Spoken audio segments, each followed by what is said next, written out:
Alright, hello guys, how's it going? In today's video, I guess this is technically a winter thoughts video, but mostly we're going to be reviewing last year's forecast and what went wrong. Obviously, a lot went wrong, so I'm going to break it down for you guys. This has been a highly requested video, and I'm very excited to make this one. Now, before I get started with this video though, I would ask that you do subscribe if you do like weather-related content, and also make sure to share this video with your friends, family, and social media. Now, for today's comment of the day, I want to know, what winter do you hope this upcoming one will be like? If you had to pick a winter that was your favorite, that you wish this one would be kind of like. Alright, now let's get into this video. And this was our temperature forecast for last winter. And it's almost laughable because it's so opposite of what actually happened. And I'm going to break down the exact because I know the exact reason why this didn't occur, why I thought it would occur, and what went wrong, which is really good because I'm able to build off of that and learn from it. Key things here is that we were calling for warmer than normal conditions for the West Coast and for some of the Southeast. And then we were quite confident that most of the cold air would move into the Midwest, the Great Plains, the Great Lakes regions, and then some of that would trickle into the East Coast as well, but only a little bit. Alright, now what we're going to do is we're going to look at what actually happened compared to that, and you can see, like I said, pretty much the opposite, and actually the only areas I got right is the West Coast being warm and then the Southeast being warm because pretty much everywhere was warm. So yeah, I got some things right, if that even means anything, because obviously I got so many things wrong it's not even worth mentioning the things that were right. We did have colder than normal conditions there for the Rockies, and that's basically it. Some of the four corner states and some of the West Coast got some colder than normal conditions, but really it's not saying a lot. So what we're going to do is we're going to move on and we're going to take a look at how April and May went, because that's going to be really interesting to compare that to my winter forecast.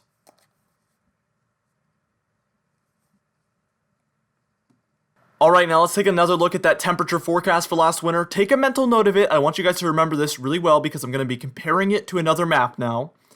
Alright, now 3, 2, 1. Here is how the months after winter went.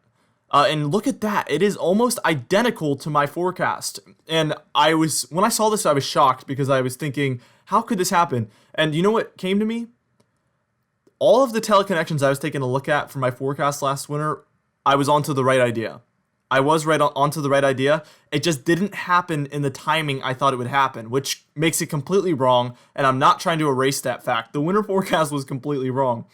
But I was onto the right idea because for March, April, May, we got exactly what I was calling for the winter. The timing was off, and those teleconnections, all those sea surface temperatures, were going to lead to the conditions that I was calling for.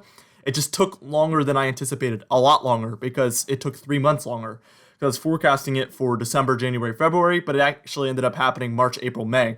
And everybody that lives in the United States could definitely feel this because everybody's been feeling that it was very cold, and it felt like winter during the spring months, actually, matter of fact.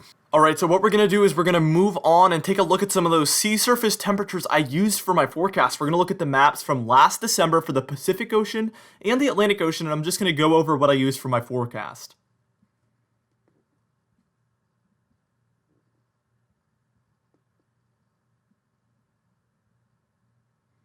Alright, now let's go ahead and take a look at the Pacific Ocean real quick. And you can see that warm blob up there on kind of the, I guess, top right corner of your screen, just offshore of the West Coast. I was mostly using this as, I think, a reason why we would have West Coast being warm, that western area in the United States. And sure enough, that actually did end up kind of doing that. So that was a good kind of, I guess, teleconnection to use there for that forecast. It was a little bit more west-based than we're typically used to, and I think that's why we saw a lot of things just be more west-based even in the United States. Also, we had a neutral ENSO. You can see down there for more of the middle of the screen, we had some warmer than normal conditions as you head further west in the ocean, but as you head further east, there is an area of some lighter blues there, right near the middle, I guess, middle right portion of your screen here. Let's go ahead and take a look at the Atlantic as well, and it was overall just warmer than normal for most areas. But I was mostly eyeballing that area offshore of the east coast of Canada as a negative NAO. You look for these positive sea surface temperatures to possibly cause some higher pressure right there, and that did not happen as much as I thought it could until much, much later, just like most of the other things with my forecast that went wrong. Here's the thing that went worse the most, our AO. Here's what a positive AO pattern looks like, and as you can see, we'd have much colder than normal conditions there over the Arctic regions. And what that causes is warmer than normal conditions basically all around, like a donut shape around the Arctic regions. This is because all of the cold stays bottled up there in the Arctic and never, ever, ever causes a trough to leave the Arctic regions. And this is what happened all winter, the entirety of the winter. Here's what a negative AO would look like. Warmer than normal temperatures over the Arctic regions, and it forces that cold air to go elsewhere. And this is a map that shows that perfectly. You can see cold air in where that donut was, and warmer than normal conditions throughout the entire Arctic region. This is what you want for a cold and snowy winter, and we did not see this at any point during the winter at all, actually. So what we're going to do is we're going to move on, and we're going to take a look at the AO graph. We're going to just take a look at the entire winter and see if it went positive or negative. I'm just going to let you know now, it did not go negative.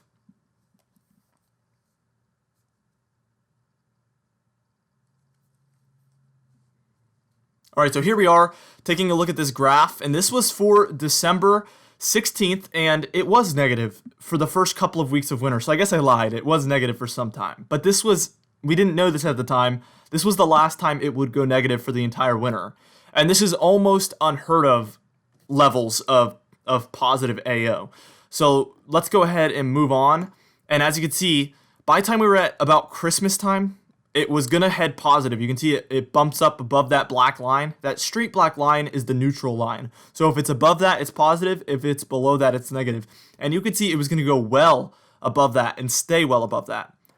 Here's by the time we were at the beginning of February, and you can see it was still well above average, and it was going to stay well above average. And here's how the month of January went with that positive AO the entire time. Look at that. This was the warmest month of the entire winter. We basically had cold air nowhere except for just along the west coast there in some of the Rockies, but really just above normal overall for most areas.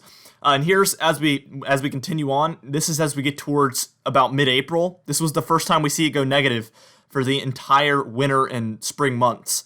And then it stays neutral or negative the entire springtime, April, May. And this is what we needed for the cold air to finally break loose. And here's what we saw again for that kind of March, April, May time frame. Exactly what my winter forecast was calling for, except just not during the winter. All right, and then here's by time we reach about, this was the month of May by itself, and you can see still just that consistent cold air in the eastern United States that feels winter-like.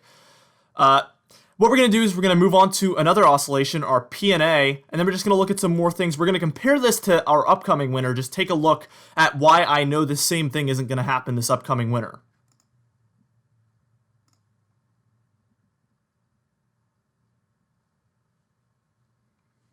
All right, and here we are taking a look at the PNA, which is the Pacific North American Oscillation. This is just another one that's a really good tool. And this is by the time we were at the end of January, because actually during the month of January, this one kind of went positive and negative at times. You want this one to be net positive for colder than normal conditions in the eastern United States, and if it's negative, it causes colder than normal conditions in the western United States. So as you can see, as we were closing out January, it actually was kind of positive, but it looked to go negative, and it actually stayed negative for the whole month of February and March until, you guessed it, the middle portion of May, and then it went way positive. And this is just another reason why the cold air just completely crashed on the eastern United States by the time we were in April and May.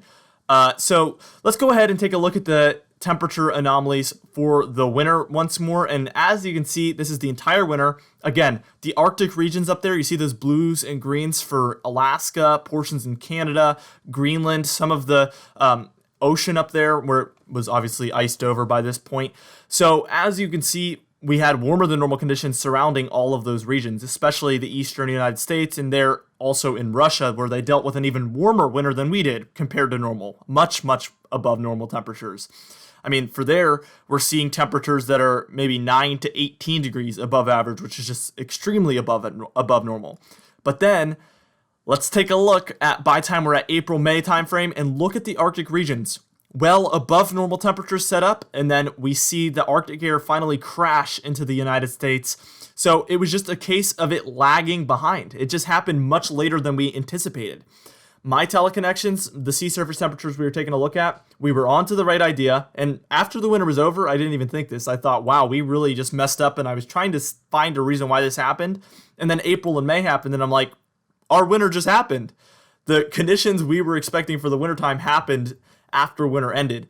And I don't know how to actually tackle this and make sure we get the timing right from this point forward. And I'm just gonna have to, it's gonna have to be something I work on and really try to figure out here. Here's the Pacific Ocean from last year on the same date, June 11th. This is why we're not gonna have a similar winter to last winter. It could be just as bad, but in a different way, but we're not gonna have the same winter as last winter. And here's why. I'm just trying to give people hope here. Here was the Pacific Ocean, June 11th, 2019. And here's the Pacific Ocean, June 11th, 2020. And you can probably spot so many differences, and you probably can't even spot one thing that's exactly the same. So this is why it will be different than last winter, which is a good thing for most people if you want a colder than normal winter. Here's the Atlantic Ocean, June 11th, 2019.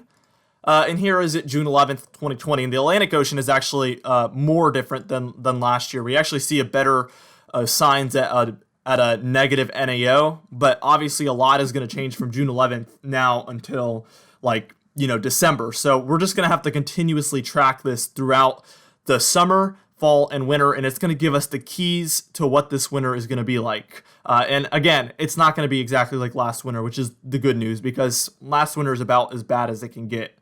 All right, now for today's comment of the day, I asked you guys, how has June been so far, the first half of June? And Impressive said, June was colder than normal in terms of average temperatures because winter keeps trying to hold on in some places. And I think this comment was just perfect for the video I was making today because, yeah, winter is trying to hold on. Winter didn't happen in December, January, February. It happened in March, April, May this year, and I don't really know why that happened. But I guess I do. The AO was positive the entire winter, and then it finally went negative as we headed into the springtime, and it had strengthened so much over the wintertime that it finally just broke loose in a very aggressive way. Tons of Arctic outbreaks and polar vortexes for April and May. I mean, extremely unusual, extremely rare, and borderline unheard of type conditions.